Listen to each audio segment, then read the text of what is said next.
ಸ್ನೇಹಿತರೆ, ನಿಮ್ಮೆಲ್ಲರಿಗೂ ಆತ್ಮೀಯವಾದ ಸುಸ್ವಾಗತ. ಇವತ್ತಿನ ವಿಷಯ ಏನಂದರೆ ನೀಟ್ ಹೋರಾಟಗಳು ಅಂತೇಳಿ ಏನು 25-30 ದಿನಗಳು ನಮ್ಮ ದೇಶದಲ್ಲಿ ಹೋರಾಟ ಮಾಡಿದ್ರು. ಹೋರಾಟನೋಕ್ಕಿಂತ ಹೆಚ್ಚಿನ ರೀತಿಯಲ್ಲಿ ದಂಗೆಗಳಾದವು.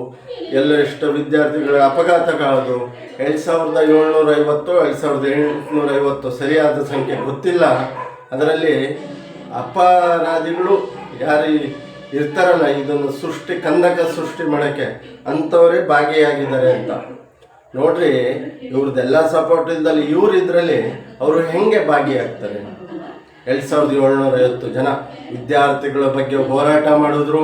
ರಾಹುಲ್ ಗಾಂಧಿಯವರು ಬಂದರು, ಅರವಿಂದ್ ಕೇಜ್ರಿವಾಲ್ ಅವರು ಬಂದರು, ನಮ್ಮ DK ಶಿವಕುಮಾರ್ ಅವ್ರ ಸಮೇತ ಹೋದರು ಹೋರಾಟಕ್ಕೆ. ಆದರೆ ನಮ್ಮ ಕರ್ನಾಟಕದಲ್ಲಿ ರೈತರಿಗೆ ಅನ್ನ ನೀರಿಲ್ಲ, ರೈತರು ಬರದಿಂದ ಗೋಳಾಡ್ತಾ ಇದ್ದಾರೆ. ಇವರಿಗೆ ಹೈಕಮಾಂಡ್ ಮೆಚ್ಚಿಸೋಕೋ ಮತ್ತೊಂದು ಮೆಚ್ಚಿಸೋಕೋ ಮಗದೊಂದು ಮಾಡೋಕ್ಕೋ ಗೊತ್ತಿಲ್ಲ. ಆದರೆ ಅಲ್ಲೋಗಿ ಇವರು ಹೋರಾಟ ಮಾಡಿದ್ರು. ನಮ್ಮ ತಟ್ಟೆಲೇ ಹೆಗಣ ಬಿದ್ದು ಗೋಳಾಡ್ತೈತೆ, ಹೋಗಿ ಅವ್ರನ್ನೂ ಮೆಚ್ಚಿಸೋಕೆ ಹೋಗಿದ್ದಾರೆ. ಇದೆಲ್ಲ ವಿಷಯ. ಈ ವಿಷಯ ಎಲ್ಲ ಆಯಿತು. ಆದರೆ ವಿಪಕ್ಷಗಳು ಅದೆಷ್ಟು 10 ಕೋಟಿ ದಂಡ, 2 ತಿಂಗಳಲ್ಲಿ ಏನು ಕೇಸ್ ಮುಗಿಸೋದು, ಇಷ್ಟು ಜೈಲು ಅಂತ ಪೇಪರ್ ಲೀಕ್ ಮಾಡಿದವರಿಗೆ ಅದನ್ನು ಏನು ಕಾನೂನು ಮಂಡನೆ ಮಾಡಿದ್ರೆ ವಿರೋಧ ಮಾಡ್ತಾರೆ. ಅಂದರೆ ಇದಕ್ಕಿಂತ ಈ ವಿಪಕ್ಷಗಳಿಗೆ ನಾಚಿಗೇಡಿನ ಸಂಗತಿ ಏನು? ಹಾಗಾದರೆ ರೋಡಲ್ಲಿ ರಸ್ತೆಯಲ್ಲೂ ಆಡಿದ್ದು ಫಿಲಮ್ನವರು ಬಣ್ಣ ಹಚ್ಕೊಂಡು ನಾಟಕ ಆಡಿದ್ರೆ ಇವರು ಬಣ್ಣ ಇಲ್ಲದೇ ನಾಟಕ ಆಡುವಂಥ ವ್ಯಕ್ತಿಗಳು ಸಾಬೀತಾಯ್ತು. ಇಲ್ಲ ಮೋದಿ ಅಮಿತ್ ಶಾ ವಿರುದ್ಧ ಇವ್ರದ್ದು ಬರೀ ಇದು ಆರೋಪ ಮಾಡೋಕ್ಕೋಸ್ಕರ ಈ ಹೋರಾಟ ಮಾಡಿದ್ರು, ಇಲ್ಲ ನಿಜವಾದ ಹೋರಾಟ ಮಾಡಿದ್ರು. ಎಷ್ಟು ಪ್ರಪಂಚದಲ್ಲಿ ಇವರು ಇಂಥ ಕೆಲಸ ಮಾಡ್ತಾರೆ ಅಂದರೆ ಜನಗಳನ್ನು ಎಷ್ಟು ಮಂಕು ಬುದ್ಧಿ ಮಾಡ್ತಾರೆ ಅಂದರೆ ಅದಕ್ಕೆ ಜನಗಳು ನೀವು ಅರ್ಥ ಮಾಡ್ಕೋಬೇಕು. ನಾನು ಯಾವುದೋ ಮೋದಿ ಪರವಾಗೋ BJP ಪರವಾಗೋ ಮತ್ತೊಂದು ಪರವಾಗಲ್ಲ, ಜನಗಳ ಪರವಾಗಿ ಪ್ರಾಪರಾಗಿ ಮಾತಾಡ್ತಾ ಇರೋದು. ಯಾಕೆ ಅಂದರೆ ಈ ಕಾನೂನನ್ನು ವಿಪಕ್ಷಗಳು ಯಾಕೆ ವಿರೋಧ ಮಾಡಬೇಕು? 10 ಕೋಟಿ ದಂಡ, 2 ತಿಂಗಳಲ್ಲಿ ಕೇಸ್ ಮುಗಿಸ್ಬೇಕು ಅನ್ನೋದನ್ನ ವಿರೋಧ ಯಾಕೆ ಮಾಡಬೇಕು? ಇದು ಜನಗಳಿಗೋಸ್ಕರನೇ ಮಾಡ್ತಾ ಇರೋದಲ್ವ.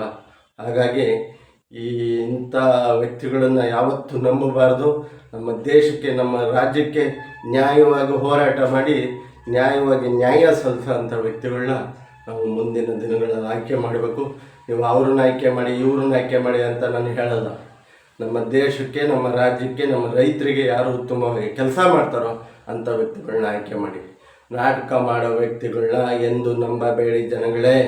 ನಿಮ್ಮ ಅಮೂಲ್ಯವಾದ ಮತವನ್ನು ನೀಡಬೇಡಿ. ಹಾಗಾಗಿ ನಿಮ್ಮ ಪ್ರತಿಯೊಂದು ಮತ ನಿಮ್ಮ ಭವಿಷ್ಯ, ನಿಮ್ಮ ಮಕ್ಕಳ ಭವಿಷ್ಯವನ್ನು ನಿರ್ಧಾರ ಮಾಡುತ್ತೆ. ನೀಟ್ ಧರ್ಮೇಂದ್ರ ಪ್ರಧಾನವರು ರಾಜೀನಾಮೆ ಪಡೆಯೋಕ್ಕೋಸ್ಕರನೇ ಅವರು RS ಹಿಂದುತ್ವ ಒಂದು ಅಜೆಂಡದಲ್ಲಿ ಬದುಕ್ತವರು ಅಂತ ಮಾಡಿದ್ರು. ಇಲ್ಲ ವಿದ್ಯಾರ್ಥಿಗಳಿಗೋಸ್ಕರ ಮಾಡೋದು. ವಿದ್ಯಾರ್ಥಿಗಳಿಗೋಸ್ಕರ ಮಾಡಿದ್ರೆ ಈ ಕಾನೂನನ್ನು ಯಾಕೆ ಇವರು ಸಂಸತ್ನಲ್ಲಿ ವಿರೋಧ ಮಾಡಬೇಕಾಗಿತ್ತು? ಯಾಕೆ ವಿರೋಧ ಮಾಡಬೇಕಾಗಿತ್ತು? ಹಾಗಾಗಿ ನಾನು ಈ ವಿಡಿಯೋ ಮಾಡಿ ಜನಗಳ ಹತ್ರ ಸತ್ಯ ಮೂಡಿಸೋ ಕೆಲಸ ಮಾಡ್ತಾಯಿದ್ದೀನಿ. ಯಾವುದು BJP ಪರವಾಗೋ ಎಲ್ಲ ಮೋದಿ ಪರವಾಗೋ ಮತ್ತೊಂದು ವ್ಯಕ್ತಿಯ ಪರವಾಗಲ್ಲ, ಸತ್ಯದ ಪರವಾಗಿ ಅಂತ ಹೇಳ್ತಾ ಇಲ್ಲಿಗೆ ಈ ವಿಡಿಯೋ ಮುಗಿಸ್ತಾ ಇದ್ದೀನಿ. ಪದ ಬಳಕೆಯಲ್ಲಿ ಏನಾದರೂ ತಪ್ಪಿದ್ರೆ ಕ್ಷಮಿಸಿ, ಕಾಪಾಡಿ. ಜೈ ಶ್ರೀರಾಮ್, ಜೈ ಜಗನ್ನಾಥ್, ಜೈ ಶಂಕರ.